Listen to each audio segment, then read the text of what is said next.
ერთი შეხედეთ ეს გოგონა, როგორ წარმოაჩენს თავისა და თავისი იდეოლოგიის ნამდვილ სახეს. უსმინოთ. შოთამ თქვა და იმედია ცხოვრებაში ერთხელ მაინც გადაშლიან ამე ქართულს წაიკითხავენ და ნახავენ, რომ კეთილსაც სლია ბოროტმა. აი, ოკეი. პავლე ინგოროყვას რუსთველოლოგიური თხზულებანი. მე გადავშალე. რავის, თავიდან ბოლომდე მაქვს 4 ტომი წაკითხული. ეს არის რუსთველოლოგიური მეცნიერების კვლევა, როგორც მეცნიერება, რუსთველოლოგია როგორც მეცნიერება, მეგობრებო. ეს წიგნი მე გადმომცეს მერაბ კოსტავას ოჯახში, დაახლოებით 4 წლის წინ, როდესაც უნივერსიტეტში ვსწავლობდი.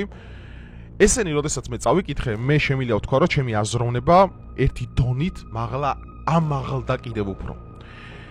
ეხლა ეს გოგონა რასაც ამბობს, დავიწყოთ თავიდან, ნახეთ, როგორ ამჟღავნებს, ისე მოვიხმარ შოთა რუსთაველის გენიალურ აფორიზმს. კოკასა შიგან რაცას დგას, იგივეს წარმოდგინდების. ნახეთ, დაუკვირდით ხა ამის სიღრმეებს. ამ გოგონამ ესეთი რაღაც ახსენა, რომ შოთამ თქვაო, განა შოთა რუსთაველმა, შოთამ თქვაო, ესე ძალიან ბევრ რამეზე მეტყველებს. მერე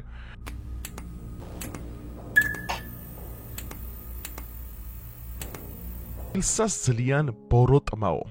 ეს თქვენ ხო არ გონიათ მექანიკური შეცდომა იყო. ან რაღაც მერე რა კამერის წინ ვინ არის ბნება ეხა რომ რაღაც თქვა არა. ეს რეალურად ნამდვილი აზრია. მისი არაცნობიერიდან გამომავალი, აი სწორედ ის, რისი შენიღბვა ადამიანს არ შეუძლია. ლიბერალურ და შიგ ევროპულ სამყაროში ბოროტი მართლა იმარჯვებს სიკეთეს. იმ სამყაროში, სადაც ემპათიისგან დაცლილი ადამიანი მანიპულირებს საქართველოს სახელმწიფო ნიშნებით, მათ შორის დროშით, რომელიც ჩემს უკან არის ახლა. და თქვენ გაჯერებთ, რომ შოთამ რაც თქვა თურმე 850 წლის წინ, რომ ფუნდამენტურად ცვლის საერთოდ არა თუ ზოგადად ვეფხისტყაოსანის ამ გენიალური პოემის ნარატივს, არამედ ზოგადად კოსმოგენიას სulis სამყაროში. იმიტომ რომ კიდევ ერთხელ ვიმეორებ, ლიბერალების სამყაროში ბოროტი მართლა იმარჯვებს სიკეთეს. ანუ ეს გენიალური აფორიზმი, რომელიც დამახინჯებულია ლიბერალური სამყაროს მიერ, თქვენ არ გეგონოთ რომ შეცდომაა. მეგობრებო, ბოროტსა ძლია კეთილმან, რაც არის მისი ორიგინალური ნარატივი, ხო? ეს მარტო შოთა რუსთაველის ამ გენიალურ პოემას კი არ გასდევს წითელ ხაზად. არა, არამედ დასავლური ცივილიზაციისა და რენესანსის ჩასახვის ფუნდამენტურ კოსმოლოგიურ ბიბლიურ ანთროპოლოგიას. რადგანაც სიკეთის გამარჯვება ბოროტებაზე სწორედ არის შედარებული, ანუ ეს კატალოგიურად რო წარმოვიდგინოთ, ქრისტე როგორ იმარჯვებს სიკვდილზე. როგორ იპყრობს კლიტენი ჯოჯოხეთისანი, ხო? ეს ძალიან ცნობილი და ძალიან მეინსტრიმია ეს, ხომ, ესე რომ ვთქვათ, ბიბლიურ სამყაროში. მეგობრებო, აი ეს წიგნი მე როდესაც მაჩუქეს, ხომ, რომელიც არის გენიალური და მე ვამაყობ რომ ვარ იმ ქვეყნის შვილი, სადაც დაიწერა ვეფხისტყაოსანი, რომელშიც გაერთიანებულია სიყვარული, სიკეთე, ბოროტება, დუალიზმი, ფილოსოფია, პოლიტიკა, აბსოლუტურად ყველაფერი. რადგანაც აი ხო გახსოვთ თქვენ Game of Thrones-ი, ძალიან მაღალ რეიტინგული HBO სერიალი, ხო? ბოლო სეზონი რო გააფუჭეს. რატომ მოგწონდა ადამიანებს და რატო ქონა ობსესია ამ სერიალის მიმართ? ხო, რადგან ამ სერიალში იყო ყველა ადამიანური გრძნობა გადმოცემული, ეკრანიზირებული. ძალიან სიღრმისეულად, ძალიან კარგად. მაგრამ როდესაც ადამიანი ვერაცნობიერებ, რომ ამხელა სიდიადეს ფლობს შენი კულტურა. ამდენ აფორიზმს. მარტო ცალკე წიგნად შეიძლება განიხილოს შოთა რუსთაველის აფორიზმები, აღარ ვამბობ სიუჟეტზე, ნარატივებზე, სათქმეზე, ქვეტექსტებზე, ამაზე აღარაფერს ვამბობ. ეხლა, როდესაც ადამიანი გამოდის და მე მეუბნება, რომ რაღაც მაინც ქართული კონდეს წაკითხულიო, ბიჭო. და კეთილსა ძლიან ბოროტმაო, არ ვიცი ამაზე უნდა გამეცინოს, ვიტირო. თუ რა ადამიანური გრძნობა უნდა გადმოცე, რომ ის მწუხარება გამოვიჩინო ჩემი ერის მიმართ, რომლის ახალგაზრდობას, რომლის წარმოადგენელი მე ვარ, ხედავ, რომ კრიტიკულ მდგომარეობაშია. კრიტიკულ მდგომარეობაში. მარტო ამ გოგოს მაგალითზე არ ვამბობ. ზოგადად მთელი ერის ახალგაზრდობის ძალიან დიდ ნაწილზე. სადაც დასავლური მეხუთე კოლონა, NGO-შნიკები და მთელი ეს, ვისაც ჩვენ ქვეყანაში არეულობა და ჩვენი ქვეყნის სულიერი სიკვდილი უნდა, ცდილობენ, რომ ეროვნული ნაციონალური სიმბოლიკები, ეროვნული კულტურული ძეგლები, ეროვნული კულტურული საგანძური დაგვიმახინჯონ და აბსოლუტურად სხვა ფორმით განმოქცენ. მათ შორის რუსთაველზე აღებული ცეკვები, საქართველოს დროშებით მანიპულირებები, ენამამული ერთობა და მრავალი სხვა რაც ბოლო თვეებში ჩვენ გადავიტანეთ, ხო?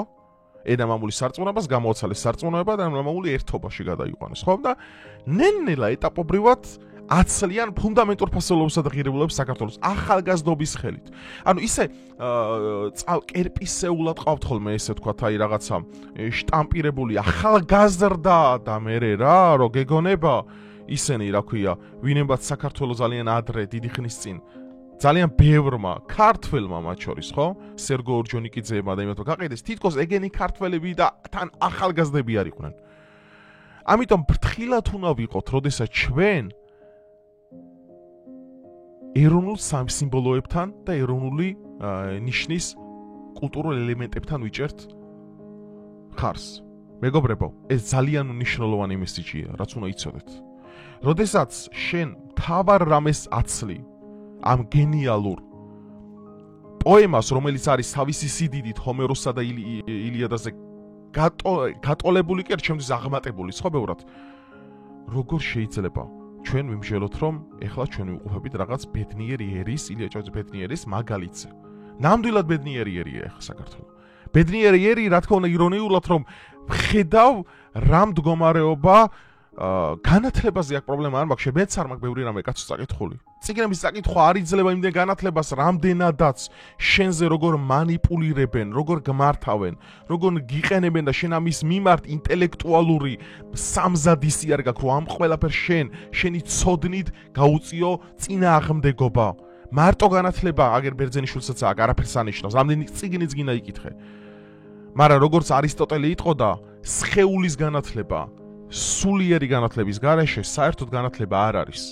ამიტომ ტყუილად ამაყობთ, რომ მე კემბრიჯი დავამთავრე, მე ის დავამთავრე, მე ოქსფორდი დავამთავრე, მნიშვნელობა ამას არ გააჩნია. შენ თუ შენი არსით არ ემსახურები შენი ქვეყნის ინტერესებს და არ გიხარ შენ ქვეყანას და ყოველ ღამით შენ თავს კითხე, აბა დღეს მე ვისრავ ვარგე, ეს თუ არ გასდევ შენ ცხოვრებას წითელ ხაზად, მაშინ შენს არსებობას, როგორც ქართველი, როგორც ეროვნებით ქართველს, აი როგორც ნაციონალიზმი და გლობალიზაცია ხო ვაშობ შაველას, ხო? მან რა არის ყველაზე მთავარი, რომ სოფლიო კულტურულ კოსმოპოლიტიზმში როგორ შეინარჩუნო შენი ნაციონალური იდენტობა. შენ თუ ამას არ ემსახურები ძმაო, გინდა ხო ოქსფორდი დამთავრე, გინდა კემბრიჯი დამთავრე და რა დონეზეც გინდა განათლებული იყავი. აქედან გამომდინარე, ტყუილად ნუ გაქვთ იმის კერპები შექმნილი, რომ განათლებული ადამიანი საქართველოში ჩამოვიდა. რას უკეთებს შენ ქვეყანას? რამდენად აქვს მას ის უნარი, რომ შეინარჩუნოს მისი ქვეყნის ფუნდამენტური ღირებულებები და ფასეულობები. და როდესაც მე ამ ემპათიისგან დაცლილ ახალგაზრდების დიდ ნაწილს ხედავ, მე გული მტკივა უბრალოდ. გული მტკივა, რომ ხვალზე ამ აფორიზმს არათუ გადააკეთებენ, საერთოდ მის არსებობის მნიშვნელობასაც დაივიწყებენ. რადგან ეს არ არის უბრალოდ სიტყვები. ბოროტსა ზლიან კეთილმან, ეს კოსმოსია მთლიანად, ეს კოსმოგენია, ეს ანთროპოლოგია საერთოდ, ეს არის ცალკე მეცნიერება, მარტო ეს აფორიზმი. დუალისტურ სამყაროში როგორ იმარჯვებს სიკეთე ბოროტებაზე, მაგრამ ლიბერალების სამყაროში არ არსებობს ეს ნარატივი, მეგობრებო. მაგ სამყაროში მართლა იმარჯვებს ბოროტება, რადგან ის ყოვლა დაცლილია ადამიანური ემპათიისგან და ადამიანური ემპათიისგან დაცლილი არსება ის ცხოველს ემსგავსება დღითი დღე. ჩვენ ეს არ უნდა დავივიწყოთ. აი ამას გვასწავლის სოფხის ტყავსანი. ეს გოგო რომ იგვითითებს, რომ შოთა, ჯერ არავის შენი შოთა არ არის. ეს არის შოთა რუსთაველი, გენიალური ქართველი პოეტი, რომელმაც ჩვენ დაგვიტოვა ეროვნული საგანძური, რომელთაც ვამაყობთ, რომ საქართველოდან დაიწყო რენესანსი ევროპაში. ნუ ეს თუ შენ ახლა გონია, რომ არის შოთა უბრალოდ შოთა, ეს ძალიან დიდი უპატივცემულობა ამ ადამიანის მიმართ. და ზოგადად ქართული პროზა და პოეზიის მისამართით. აქედან გამომდინარე, მეგობრებო, აი არ ვიცი ხა გაუბრაზდე, მეწყინოს, ვიცინო, ვიტირო, აღარ ვიცი უკვე, იმიტომ რომ ხო გეუბნებით, ეს არ არის უბრალოდ შემთხვევით მექანიკური შეცდომა. კიდევ ერთხელ ვიმეორებ. ეს არის არაცნობიერიდან გამომავალი, აი სწორედ ის სიბნელე, რაც ასაზრდოებს, ესე ვთქვათ, აი ამ მეხუთე კოლონას საქართველოში. ენჯოები მაგაშალიშობენ, რომ დაგვიმახინჯონ ყველაფერი, ჩვენი კულტურული ელემენტები ჩვენ დაგვიპირისპირონ და მანიპულირება ამ ყველაფრით შეცვალა. ჩვენ თუ ამის უფლება მივეცით, მეგობრებო, ჩვენ თუ არ დაუპირისპირდით სწორი სულიერი და გონიერი განათლებით, რაც გონიერი განათლება, ძალიან დიდი მნიშვნელობა უბრალოდ განათლებასა და გონიერ განათლებას შორის. ჩვენ თუ ამათ არ მიუდექით სწორად. ხო? მე არაფერს აღარ აქვს საერთოდ არანაირი მნიშვნელობა. რადგან მართლა კოკას შიგნით რაც აქვს, იგივე წარმოდგინდების, აი ეს გოგო არის სწორედ აი მის ნათელი მაგალითი, რაც შიგნით გაქვს, ის შენ გარეთ გამოგაქვს, მაშინ ვერ დამალა, ბიბლიაშიც ესაა სწორედ, არა არც დაფარული რომ არ გაცხადეს ერთ დღეს. ადამიანი ნიღბით მუდმივად ვერ ივლის. ის სადღაც მაინც ნამდვილ სახეს დაგანახებს, ექსტრემალურ სიტუაციაში განსაკუთრებით. ამიტომ ჩემი მოკრძალებული თხოვნა იქნება, რომ აი ამ გენიალურობას, რაც არის შოთა რუსთავის ტყავსანი, მოვეპყრათ მოწიწებით და დავინახოთ და წავიკითხოთ და დავინახოთ მისი გაშინა არსება, რას გადმოსცემს, რა არის მისი სათქმელი, რა არის ქვეტექსტები, რა არის აფორიზმები. ჩვენ ეს ამით უნდა გავზარდოთ მომავალი თაობა, რომ ჩვენ ვასწავლოთ სიყვარული რა არის მეგობრობა, რა არის ერთგულება, არის ნახეს უცხო მოყმემინეჩ დამტირალი წყლის აპირსა, ხო? კაცის ტირილიც კი ვაშკაცურად და რაინდულად არის გადმოცემული. რადგანაც სწორედ დუალისტურად ჩვენ თუ შევადარებთ, ხო, აი კეთილსა და ბოროტის საწყის, ჩვენ დავინახავთ ერთ საინტერესო მომენტს, რომ მნიშვნელობა გამოხატულებას იმდენად არ გააჩნია, რამდენადაც იმ პრიზმას, რაშიც შენ ხედავ ყოველივე ამას. რადგან სტირილი შეიძლება შემწუხარებას გადმოცემოდეს. აი მაგალითად ძალიან გენიალური შედარება არის მეგობრებო, რაც უდიდესი კულტურული გურუებიდან ჩვენ ვიცით, აი ძველ საბერძნეთში რო ჩაისახა, იყო ტრაგედია და იყო კომედია. ეს ძველ საბერძნეთში როდესაც ჩაისახა ეს ორი გენიალური მიმდინარეობა, რომელიც თეატრს, მუსიკას, კინოს გასდევს დღეს, ტრაგედია და კომედია, ძალიან მნიშვნელოვან რამეს გვასწავლის. აი ჭკვიანი ადამიანები ყველაფერს მიხვდება. რას გადმოგცემს შენ ტრაგედია და კომედია? რა ემოციები შეიძლება გადმოსცეს ამან, რომ ჩვენ სწორად დავინახოთ სათქმელი? რა აქვთ მათ საერთო? ერთი აბსოლუტურად მწუხარებაზე დგას, მეორე აბსოლუტურად სიცილზე და ხუმრობებზე. ეს არის ცრემლები, მეგობრებო. მაგრამ ცრემლები შეიძლება იყოს მწუხარების და ცრემლები შეიძლება იყოს სიცილის. აი სწორედ ტრაგედიაც და კომედიაც ძალიან ახლოს ბუფერული ზოლით გასხოვდებიან ერთმანეთს. რადგან შენი ცხოვრება, რომელიც არის შეიძლება კომედია, გახდეს უცებ ტრაგედია, ან ტრაგედია შემოტრიალდეს კომედიაში. ეს გენიალური ჩანასახია მსოფლიო კულტურაში. აი ამებს არასწავლიან, რა არის ყველაზე უბედურება დიდიც, რომ ამ ყველაფერს აზეპირებენ, გაიგეთ? ანუ თავისუფალი აზროვნება იმას ნიშნავს, რომ მე მოსმენილიდან და წაკითხულიდან აზრი გამოვიტანო. აი წეგან ჩვენ ვახსენეთ ხო ესეთი რაღაც, რომ კოკასაში განასაც დგას იგივე წარმოდგინდების, ანუ რაც შენ ხარ შინაგანად, შენი ბაგენიც მაგს გადმოსცემენ. ბიბლიაც ამას გვასწავლის, ხო? რომ ადამიანის თვალები ადამიანის სულის სარკეა. რომ პირში შემავალი კი არა, პირიდან გამომავალი რამ კლავს ადამიანს. ჩვენ ქართული პროზა და პოეზიიდანაც ვიცით, ხო? ენი დაკოდილი მაგალითად. ამიტომ ამ აზროვნებას და ამ უდიდეს კულტურულ ძეგლებს და მისთვის ადამიანური კუთხიდან გადმოსახედიდან რამდენად რელევანტური, რამდენად აზრი აქედან რომ შენ გამოიტანო სწორად და შენ სწორი იმით მიუდგენ, ამებს არასწავლიან. აზროვნება, ფიქრი, საკუთარი აზრის ქონა, ამას არასწავლის მატრიცა. მატრიცა ასწავლის შენ როგორ დაიზეპირო, რამდენად გიხაროდეს ისეთ როგორც მათ უნდათ რომ გიხაროდნენ და სწორედ აი ამ შემართებითა და ამ ოპტიმიზმით, რა თქმა უნდა, ბრჭყალებში ზრდიან მომავალ თაობებს. დიდ ნაწილს, რა თქმა უნდა, ყველაზე მე აქ საუბარი არ მაქვს.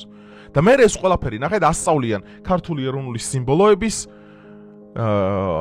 манипулირებასა და გამოყენებას ისევ თქვენ წინააღმდეგ. ანუ ევროკავშირის დროშა შემოხეული, მე ის გვერდზე ქართული ხორუმის სეკვა, ქართული იმების გაკეთება, ანუ ამით ხო როგორ გეუბნებით, აი როგორც იყო, ოდესღაც ხო იყო ისა რა ქვია LGBT დროშა. რატომ მოიპარეს უმცირესობებმა? ანუ ცისარტყელა ხო იყო ღმერთსა და ადამიანს შორის დადებული კოვენანტური კავშირი. რატო გარდაქმნეს ეს ყველაფერი და რატო გამოაცხადა LGBT დროშა? რადგანაც იცოდნენ სად დაერტყათ ქრისტიანებისთვის. და ქრისტიანული ბიბლიური სიმბოლო ამოიღეს, გადააკეთეს LGBT დროშის ფერად. ანუ ბიბლიური ჩვენი სიმბოლო, ჩვენი სამყაროდან მოიპარეს რაღაცა, წაიღეს და მის ეროვნულ სიმბოლიკად აქციეს. აი ესე ებრძვიან საქართველოს. ასე ებრძვიან მსოფლიოს. და ასე უნდათ ადამიანის გამოჩერჩეტება და ემპათიისგან დაცლა. ემპათიისგან დაცლილი ადამიანი არარაობა საერთოდ. და გადმოგცემს აი ესეთ ნარატივებს, რომ კეთილსა ძალიან ბოროტმან. ლიბერალების სამყაროში რა თქმა უნდა ბოროტება იმარჩევს. იქ სიკეთე, იქ ქრისტე არ არსებობს. მე სწორედ აქედან გამომდინარე ვეფრცვი. თქვენ როგორ ეს მექანიკური შეცდომებია, რასაც ესე უშვებენ? არა, ეს არის გამოაშკარავება არაცნობიერიდან. გამოაშკარავება ადამიანის შეფარული აზრებისა და ფიქრების, ბინძური ფიქრების, რა თქმა უნდა. ჩვენ ამისგან უნდა დავიცვათ ჩვენი უზარმაზარი ქართული კულტურა, ჩვენი ეროვნული და ნაციონალური სიმბოლოები, ჩვენი ეროვნული ფასეულობები და ღირებულებები. ჩვენ თუ ამას არ გავაკეთებთ, ხვაზე თქვენი შვილები გეტყვიან იგივეს. და ამას 27 წლის ბიჭისგან არ უნდა ისმენდეთ. ეს ჩვენ უნდა ვიცოდეთ. აი სამწუხარო ეგ არის, რომ აი მის საუბარი მე მიწევს ამ ქვეყანაში. ეს ძალიან დიდი მწუხარებაა. რადგანაც ყველაფერს სკოლა ვერ გასწავლის, ვერც უნივერსიტეტი. რაღაცა ოჯახმა უნდა გასწავლოს, რაღაცა შენმა გამოცდილებამ უნდა გასწავლოს. მე ჩემთვის ბევრ რამე არ უსწავლებიათ, მაგრამ თავარი რა არის? შენ როდესაც კითხულობ, კი არ უნდა იზეპირებდე ამ წიგნს. ერთი გვერდიჯობია წაიკითხო, მაგრამ შენი აზრი გამოიტანო იქიდან. და საკუთარი შეხედულება გქონდეს. აი ეს არის შედეგი. მე ამას რამდენი წლის განმავლობაში ვებჭირე სკოლის მე-12 კლასიდან უნივერსიტეტი პირველი კურსი, მეორე, მესამე, მეოთხე. სიტყვა ლიბერალიზმის მნიშვნელობაც არ იცოდნენ საქართველოში. ლიბერალიზმს რო ვებრძოდი, მის ყველა გამოვლინებას, მის ყველა მანკიერ მხარეს, რადგან ეს არ არის უბრალოდ იდეოლოგია. ეს არის გახწნილი ადამიანის იდეოლოგია, სრულიად სულიერებისგან დაცლილი, ემპათიისგან დაცლილი. გახწნილი ადამიანი, რომელიც შენ გელაპარაკება რაღაც ფსევდოღირებულებებსა და ფასეულობებზე. ამიტომ დავიცოთ შოთა რუსთაველი და არა შოთა, იმ გოგო როგორც ამოდა ის, მისთვის ეს შოთა და არა შოთა რუსთაველი. და აფორიზმებიდან რა თქმა უნდა სწორი და ჩვენთვის ძალიან მნიშვნელოვანი, რელევანტური შინაარსი გამოვიტანოთ. ნუ ავყვებით პროპაგანდას, ნუ გავხვდებით ამ პროპაგანდის სხერფლი, რომელიც ბნებს ჩვენ ქვეყანას და ჩვენს ეროვნულ ინტერესებს. ეს იყო ჩემი დღევანდელი მესიჯი, მეგობრებო, დიდი მადლობა ყურადღებისთვის.